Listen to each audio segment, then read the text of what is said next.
नमस्कार दोस्तों, मैं Pawan Kumar Kushwaha PB study classes में आप लोग का स्वागत करता हूं। और कल के वीडियो में हमने पढ़ा दिया था विकास की परिभाषा। आमतौर पे विकास की परिभाषा पढ़ा दिए थे। उसके बाद आप लोगों को वृद्धि और विकास में अंतर भी बता दिए थे। आज हम आप लोगों को विकास की कुछ परिभाषाएं लिखाएंगे और जो विकास है, ठीक है ना, इसको विकास का सिद्धांत किसने दिया, विकास का अधिगम का सिद्धांत किसने दिया, आज इसके बारे में हम सर्च करेंगे और देखेंगे कि स्कैनर ने विकास में अपना परिभाषा क्या दिया है, वुडवर्थ ने क्या दिया है, मुनरो ने क्या दिया है, हडलॉक ने क्या दिया है, गेसेल ने क्या दिया है। इन्होंने जो मनोवैज्ञानिक 4-5 लोग हैं, उन्होंने अपना अपना परिभाषा दिया है। आइए आज हम उन लोगों की परिभाषा के बारे में चर्चा करेंगे। देखिए, सबसे पहले हम देखेंगे तो जो विकास है, विकास की जो धारणा है वो रॉबर्ट होविंग हर्ट ने दिया है। कौन दिया है? विकास की धारणा, ठीक है ना। विकास की अवधारणा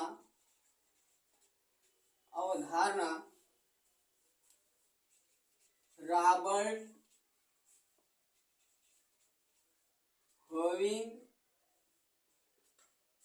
ठीक ना, हार्ट, ठीक ना, क्या है?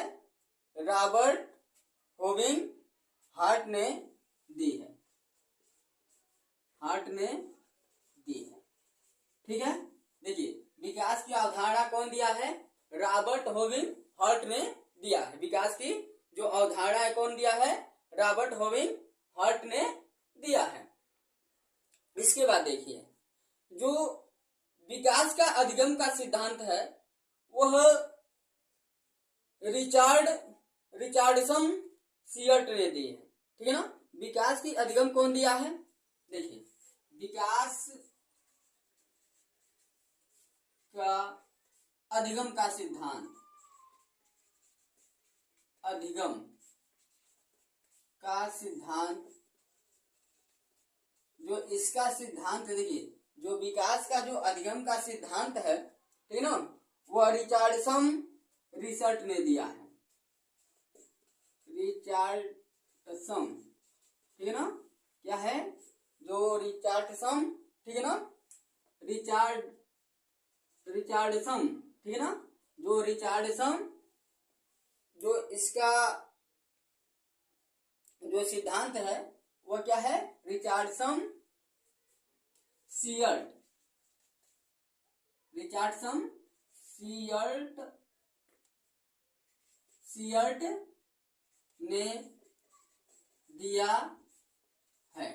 देखिए, जो विकास का सिद्धांत है वह क्या है? रिचार्डसन सियर्ट ने दिया है।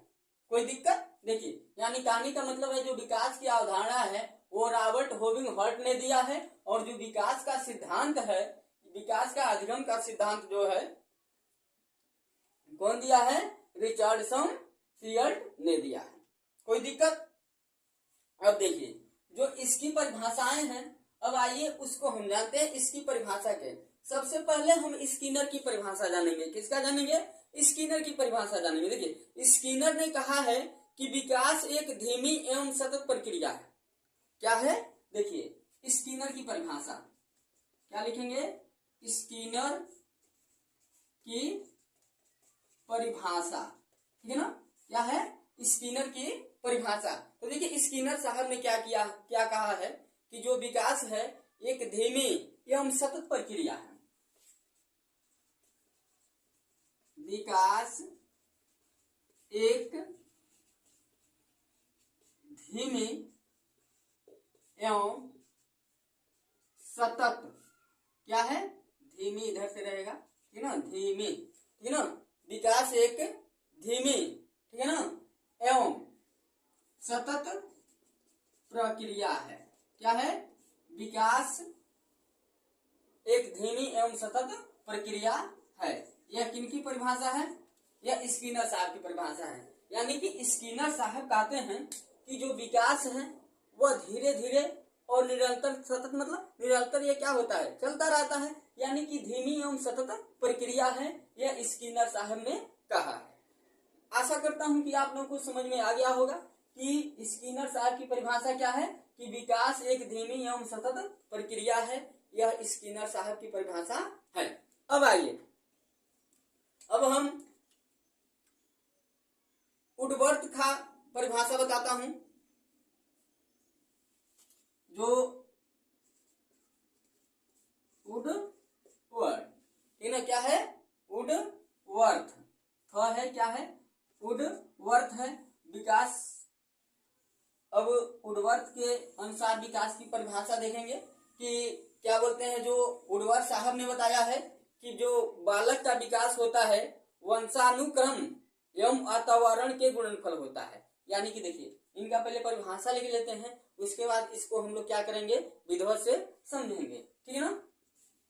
देखिए, वुडवर्थ साहब ने कहा है कि क्या है, बालक का विकास, ठीक है ना, बालक का विकास क्या है? बालक का विकास वंशानुक्रम, क्या है? वंशानुक्रम एवं, ठीक है ना, वंशानुक्रम एवं वातावरण का गुणनफल है। वातावरण का गुणनफल है। देखिए क्या है, यानी कि वुडवर्थ के अनुसार क्या है, बालक का विकास वंशानुक्रम एवं वातावरण का गुणनफल है। देखिए, आइए अब इसको हम लोग समझ लेते हैं कि इनका कहने का मतलब क्या है। इनका कहने का मतलब यह है कि जो बालक है, सबसे पहले देखिए उसमें जो विकास होगा वो कैसे होगा। बालक में जो विकास होगा ना, उसके पहले वंशानुक्रम में होगा। मान के चलिए, यदि उसके पिता का कुछ वंशानुक्रम ले लेगा, कुछ अपने दादाजी का ले लेगा, कुछ मम्मी का ले लेगा, यानी कि वंशानुक्रम और वातावरण के अनुसार दोनों का मतलब गुणनफल होता है। दोनों का क्या होता है? गुण। अब वातावरण मतलब क्या है कि जिस समाज में जो जाएगा उसी में ढल जाएगा। उसके बाद कुछ उसमें वंशानुक्रम भी आ जाएगा। जैसे आप लोग एक बचपन में एक कहानी पढ़े होंगे कि जो शेर होता है उसको जब गिधन में डाल दिया जाता है तो उसका जो शिकार करने का तरीका होता है वो शेर से कुछ हल्का फुल्का मिलता है और गिधड़ से भी मिलता है, ठीक है ना, दोनों से मिलता है। गिधड़ से भी मिलता है और शेर से भी मिलता है। यानी जो शेर से मिल रहा है, ठीक है ना, जो शेर से मिल रहा है वह तो उसका वंशानुक्रम है, लेकिन जो गिधड़ से मिल रहा है वह उसका वातावरण का क्या बोलते हैं, क्षेत्र है।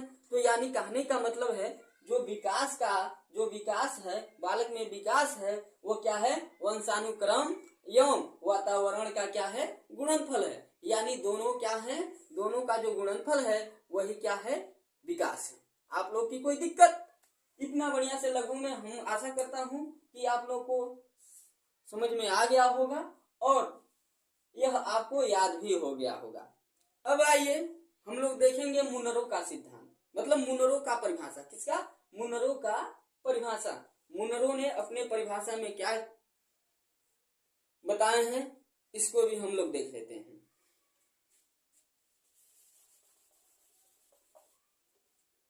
अब देखिए मुनरो का परिभाषा। किसका परिभाषा? मुनरो का परिभाषा। देखिए मुनरो का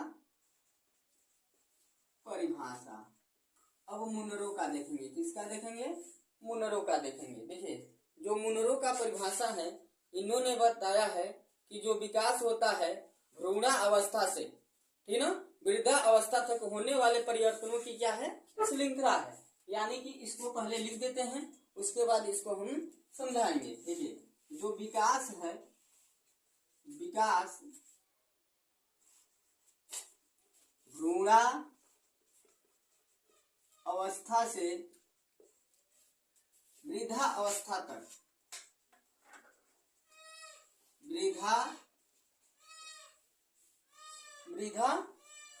अवस्था तक होने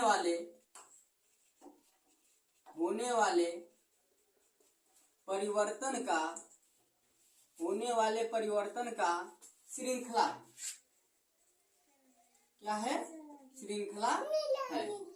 यानी कि जो मुनरो ने बताया है कि जो विकास है वो भ्रूणा अवस्था से वृद्धा अवस्था तक होने वाले परिवर्तन के क्या है? श्रृंखला है। यानी इनके कहने का मतलब यह है कि विकास वह प्रक्रिया है कि जब हम भ्रूणा अवस्था में होते हैं, हम लोग किसमें होते हैं?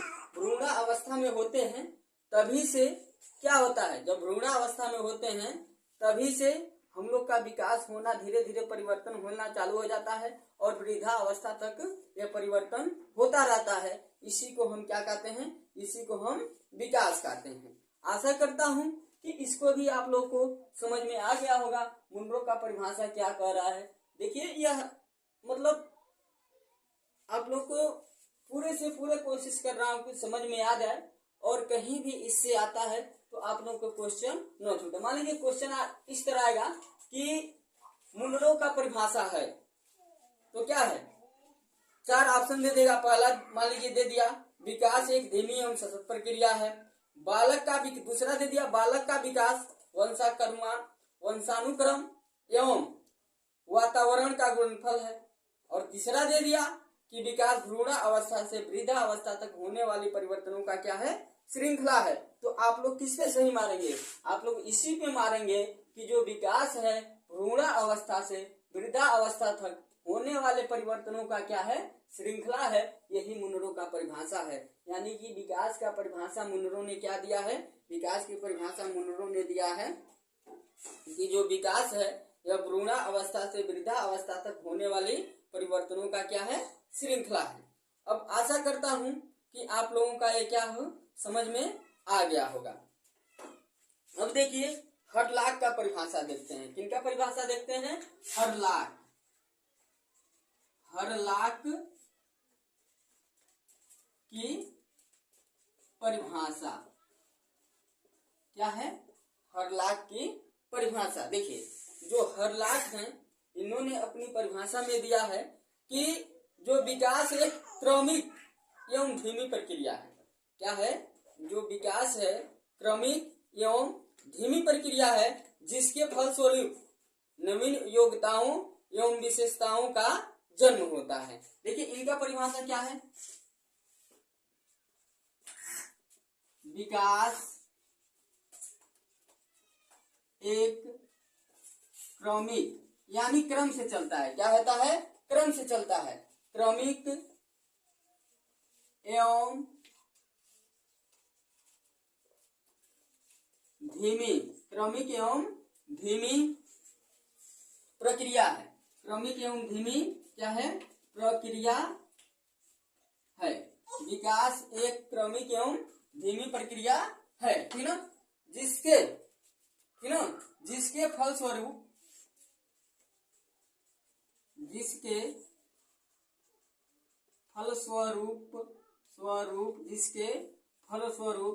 नवीन योग्यताओं, ठीक ना? क्या है? नवीन योग्यताओं एवं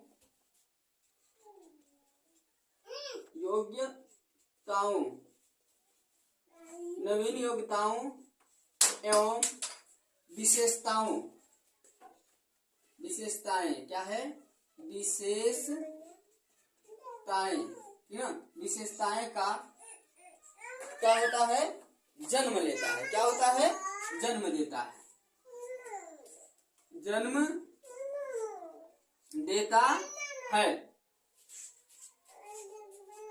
देखिए फिर एक बार देख लेते हैं हरलाक की परिभाषा। हरलाक ने क्या कहा है कि विकास एक क्रमिक एवं धीमी प्रक्रिया है जिसके फलस्वरूप नवीन योग्यताओं एवं विशेषताओं, ठीक है ना? विशेषताओं किसका? विशेषताओं का जन्म देता है। कोई दिक्कत? यानी कि ये क्या है? देखिए इनके अनुसार अब क्या है, हरलाख जी ने अपना परिभाषा में क्या बता रही हैं कि जो विकास है ये क्रमिक है, यानी क्रम से चलने वाली और धीमी प्रक्रिया है। क्या है? क्रम से चलने वाली धीमी प्रक्रिया है, जिसके कारण, जो क्रम से धीमी करता है, जिसके कारण हमारे अंदर नया कोई योग्यता उत्पन्न होता है, कोई विशेषता उत्पन्न होता है। ठीक है ना? यही क्या है? विकास है। यह किनके अनुसार है? हरलाख के अनुसार है। आशा करता हूं कि आप लोग का यह समझ में आ गया होगा। और देखिए, हमने कल भी आप लोगों से कहा है, आज फिर से एक बार कह रहा हूं कि आप लोग हमारे चैनल को सपोर्ट करें और इसको अधिक से अधिक शेयर करें और सब्सक्राइबर कराएं और करें। ठीक है ना? और मैं आज भी कहता हूं, मैं वादा करता हूं कि मैं आपको पूरा सिलेबस खत्म करके ही रहूंगा। पूरा सिलेबस क्या करूंगा? खत्म करके ही रहूंगा। यानी मेरे कहने का मतलब यह है कि आप लोग का जो बाल विकास का सिलेबस है, पर्यावरण का सिलेबस है, हिंदी का सिलेबस है और मैथ का सिलेबस है, कम से कम यह 4 सिलेबस आप लोगों को यूपी टेट और सुपर टेट होने से पहले मैं पूरा करा दूंगा। उसके बाद हम टेस्ट भी लेंगे। आप लोग हमारे साथ टेस्ट भी दीजिए और देखा जाए हम लोगों में कितना सुधार हुआ है और कितना रिस्पांस मिला है। तो आप लोग मेरे चैनल को आगे जरूर बढ़ाएं।